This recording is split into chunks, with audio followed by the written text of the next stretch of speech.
સીમાના ઘરે પાર્ટી ચાલી રહી હતી અને શહેરના ઘણા બધા મહેમાન આવ્યા હતા, જેમાંથી ઘણા બધા ખૂબ સમૃદ્ધ અને પ્રભાવશાળી લોકો પણ આવ્યા હતા. પાર્ટી ખૂબ મોટી અને શાનદાર હતી.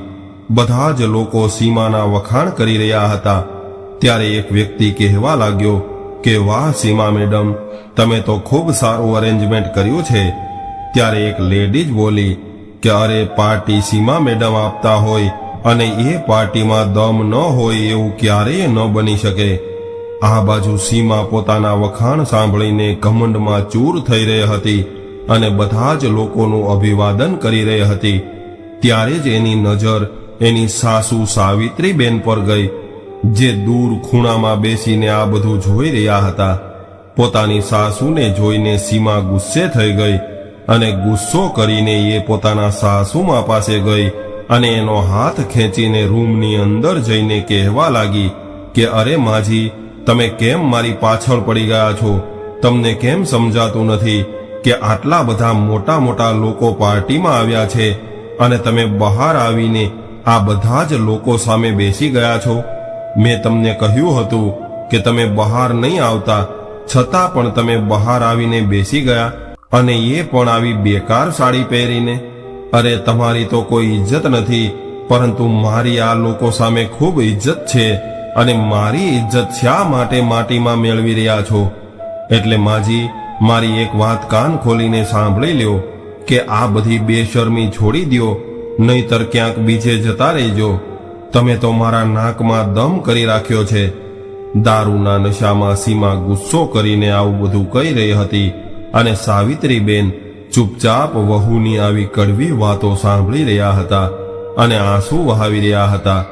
ત્યારે સાવિત્રીબેન વિચારવા લાગ્યા કે સમય આવો રંગ પણ બતાવશે એ મને ખબર નહોતી, અને ઘમંડ કોઈનો નથી રહેતો. ઘમંડ તો વિનાશને લઈને આવે છે. છતાં પણ આ લોકો શા માટે આટલો બધો ઘમંડ કરતા હશે? આવું બધું વિચારતા વિચારતા સાવિત્રીબેન પોતાના જૂના દિવસોની યાદોમાં ખોવાઈ ગયા. એક સમય હતો જ્યારે રાત્રિના 2 વાગ્યા હતા અને સડકો પર સન્નાટો પ્રસરેલો હતો. ઘરોની લાઈટો બંધ હતી અને બધા જ લોકો ઊંઘી રહ્યા હતા. એવા સમયે 65 વર્ષના સાવિત્રીબેન રામપુરના એક નાના એવા ગામમાં ઝૂંપડી જેવા ઘરમાં સ્ટ્રીટ લાઇટની રોશનીમાં બહાર બેસીને કપડાં સીવી રહ્યા હતા. સાવિત્રીબેનની વૃદ્ધ આંખોમાં ઊંઘ હતી.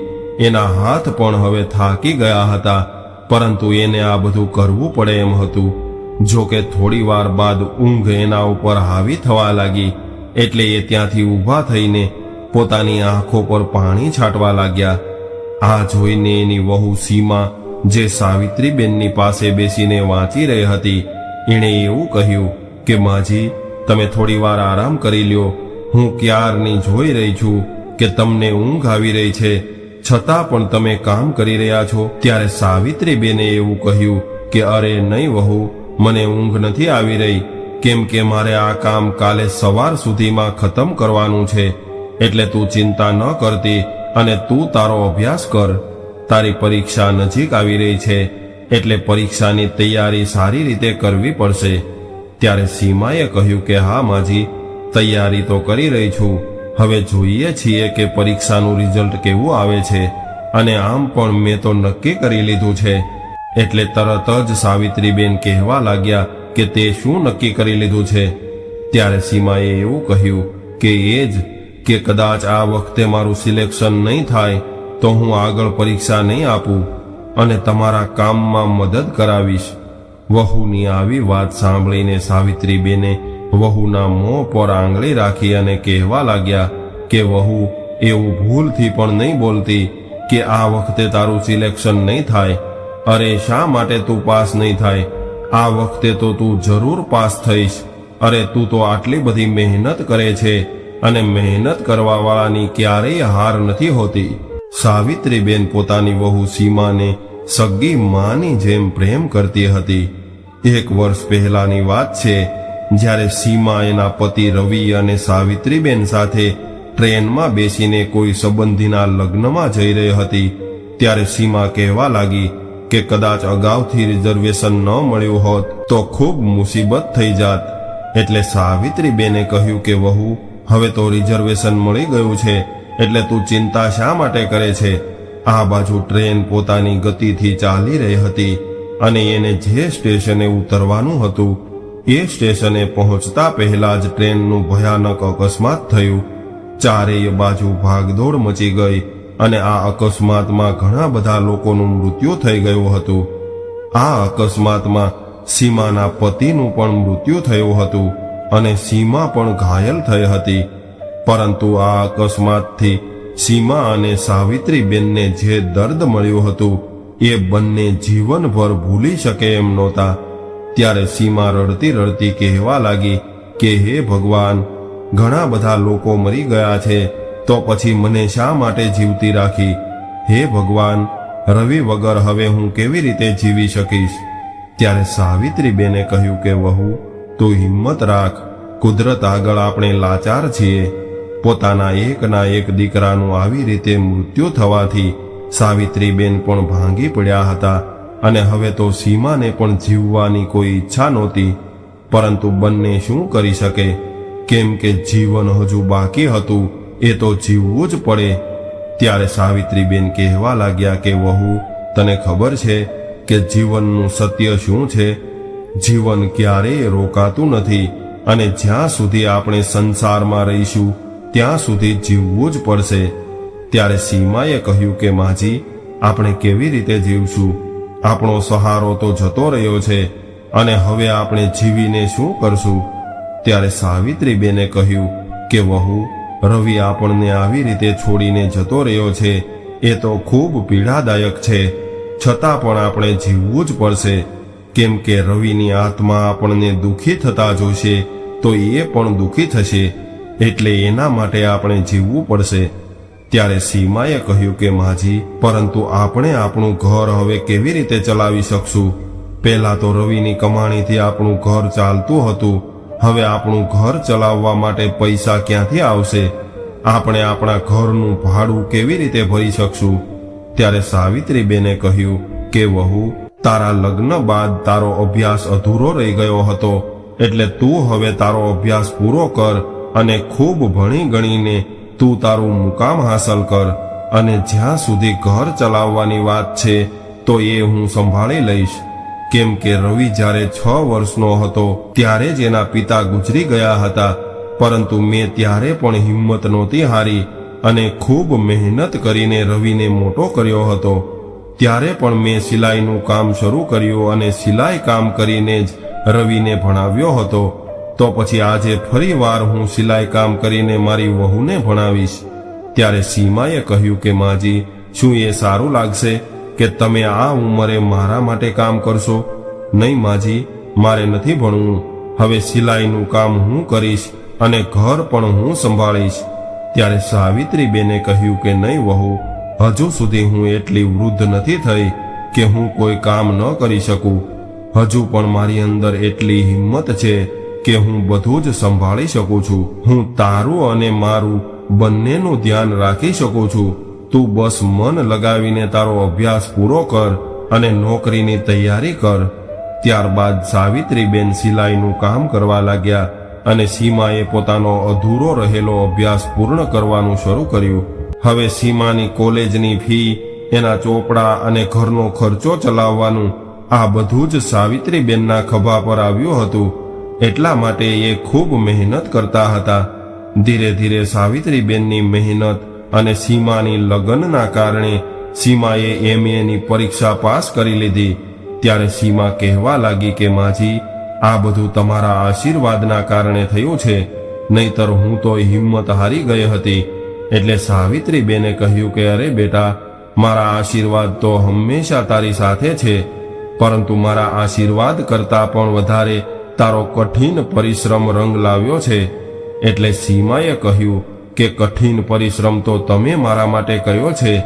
હવે અભ્યાસ પૂરો કર્યા બાદ સીમા નોકરી માટે પરીક્ષા આપવા લાગી, પરંતુ દરેક વખતે 1 અથવા 2 નંબરથી એનું સિલેક્શન થતા થતા અટકી જતું. હવે સીમા થોડી પરેશાન અને હતાશ થઈ ગઈ હતી, એટલે એ હવે વધારે પરીક્ષા દેવા માટે તૈયાર નહોતી. કેમ કે પરીક્ષાના ફોર્મ પણ ખૂબ મોંઘા આવતા હતા ત્યારે સાવિત્રીબેને કહ્યું કે વહુ, હું હજુ બેઠી છું તો પછી તું ચિંતા શા માટે કરે છે? તારે તો હિંમત રાખીને મંજિલ સુધી પહોંચવાનું છે, કેમ કે હિંમત હારી જવાથી આપણે ક્યારેય આપણી મંજિલ સુધી નથી પહોંચતા. આખરે સાવિત્રીબેનનો વિશ્વાસ અને સીમાની મહેનતનું ફળ થોડા સમય બાદ મળી ગયું અને સીમાનું સિલેક્શન સરકારી ઓફિસરના પદ પર થઈ ગયું. જ્યારે સીમાનું સિલેક્શન થયું ત્યારે સાવિત્રીબેન સીમાને પકડીને એટલા બધા રડ્યા કે સીમાને એવું કહેવું પડ્યું કે માજી, હવે તો આપણા દુઃખના દિવસો ખતમ થઈ ગયા છે. તમારી તપસ્યાનું ફળ તમને મળી ગયું છે, તો પછી તમારી આંખોમાં આટલા બધા આંસુ કેમ આવે છે? ત્યારે સાવિત્રીબેને કહ્યું કે બેટી, આ આંસુ તો ઘણા સમયથી મારી આંખોમાં જમા થયા હતા, એટલે આજે ખુશીના કારણે મારી આંખોમાંથી આંસુ નીકળી રહ્યા છે. આજે હું ખૂબ ખુશ થઈ છું. એ સમયે તો એવું લાગી રહ્યું હતું કે સાવિત્રીબેન અને સીમાની જિંદગીમાં બધું જ સારું થઈ ગયું છે. પરંતુ હવે એનું જીવન એક બીજો અધ્યાય લઈને સાવિત્રીબેન સામે આવવાનું હતું, કેમ કે જે વહુ માટે સાવિત્રીબેને રાત દિવસની પરવા કર્યા વગર ખૂબ મહેનત કરી હતી, એ જ વહુ હવે બદલી ગઈ હતી. હવે એની અંદર ખૂબ ઘમંડ આવી ગયું હતું. સરકારી ઓફિસરની નોકરી આગળ હવે એ કોઈને કંઈ સમજતી નહોતી. હવે તો એની ઓફિસમાં પણ લોકો સાથે જેમ ફાવે એમ વર્તન કરવા લાગી અને કામ કરાવવાના બદલામાં રિશ્વત માંગવા લાગતી અને રિશ્વત ન આપે એવા લોકો પર પોતાનો રોફ જમાવતી. એક દિવસની વાત છે, જ્યારે સીમા ઓફિસમાં બેઠી હતી અને એ કોઈ સ્ત્રીને ગુસ્સો કરીને ખીજાઈ રહી હતી અને એવું કહી રહી હતી કે અરે, તું તો મારું મગજ ખરાબ કરી રહી છો, એટલે તું અહીંથી બહાર નીકળી જા. કોણ જાણે ક્યાંથી દોડ્યા આવો છો? ત્યારે એ સ્ત્રીએ કહ્યું કે મેડમ, તમે મારા પર ગુસ્સો શા માટે કરો છો? હું તો મારા હકના પૈસા માગી રહી છું અને એ પણ હું માગવા ન આવત, પરંતુ હું શું કરું? કદાચ એ પૈસા નહીં મળે તો અમારો પરિવાર વિખેરાઈ જશે. મારો એકનો એક દીકરો રેલ દુર્ઘટનામાં મૃત્યુ પામ્યો છે અને મારા પરિવારમાં મારો દીકરો એક જ કમાવા વાળો હતો, એટલે મેં એવું વિચાર્યું હતું કે સરકાર તરફથી જે પૈસા મળશે એમાંથી એક સિલાઈ મશીન ખરીદી લઈશ અને હું મારા પરિવારનું પાલન પોષણ કરીશ. પરંતુ સરકાર તરફથી મળવાવાળી સહાય માટે પણ તમે મારી પાસેથી પૈસા માગી રહ્યા છો. અરે મેડમ, હું તમને પૈસા ક્યાંથી આપીશ? મારી પાસે તો કંઈ નથી. આટલું કહીને એ સ્ત્રી જોર જોરથી રડવા લાગી અને એની ગર્ભવતી વહુ જે એની સાથે હતી એ પોતાની સાસુને શાંત કરવા લાગી. પોતાની સામે આ દ્રશ્ય જોઈને સીમાને પોતાની જિંદગીના પાછલા દિવસો યાદ આવી ગયા. ત્યારે સાવિત્રીબેનનો ચહેરો એની આંખો સામે ઘૂમવા લાગ્યો અને એને એની તપસ્યા યાદ આવવા લાગી. એટલે ના ચાહતા હોવા છતાં પણ એની આંખોમાં આંસુ આવી ગયા અને સીમા વિચારવા લાગી કે આજે હું જે કંઈ પણ છું એ મારા સાસુમાના કારણે છું, અને જ્યારે મને આ બધું મળી ગયું છે ત્યારે મેં ઘમંડ કરીને ખુદને ક્યાં ફસાવી દીધી છે. મેં તો મારા સાસુમાને નીચા બતાવ્યા અને જરૂરિયાતમંદોને પણ નીચા બતાવવા લાગી. અરે, હું આ બધું શું કરવા લાગી છું? મારાથી તો ખૂબ મોટી ભૂલ થઈ ગઈ છે અને હવે મારે મારી ભૂલ સુધારવી જોઈએ. ત્યારે સીમાએ પેલી સ્ત્રીની સહાયની ફાઇલ તરત જ પાસ કરી દીધી અને ઓફિસેથી પોતાના ઘરે જવા માટે નીકળી ગઈ. ઘરે પહોંચીને એ સીધી જ પોતાના સાસુમાના રૂમમાં ગઈ. ત્યારે સાવિત્રીબેન પલંગ પર સૂતા હતા, એટલે સીમાએ સીધા જ એના પગ પકડી લીધા અને માફી માંગવા લાગી અને કહેવા લાગી કે માજી, મને માફ કરી દ્યો. કોણ જાણે મારી અંદર કઈ વાતનું ઘમંડ આવી ગયું હતું કે હું તમારા ત્યાગને સમજી ન શકી. અરે, આજે મારી પાસે જે કંઈ પણ છે એ બધું જ તો તમારું આપેલું છે. તમારા લીધે લોકો મને ઓળખે છે, પરંતુ હું એ ભૂલી ગઈ હતી અને ખુદને જ કંઈક સમજવા લાગી હતી. એટલે માજી, મને માફ કરી દ્યો. મારાથી ખૂબ મોટી ભૂલ થઈ છે.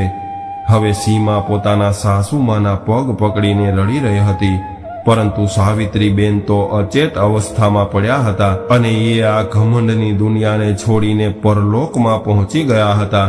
સીમાને જ્યારે ખબર પડી કે મારા સાસુ તો મૃત્યુ પામ્યા છે, ત્યારે એ ખૂબ જોર જોરથી રડવા લાગી અને ખૂબ પસ્તાવો કરવા લાગી. પરંતુ હવે શું થઈ શકે?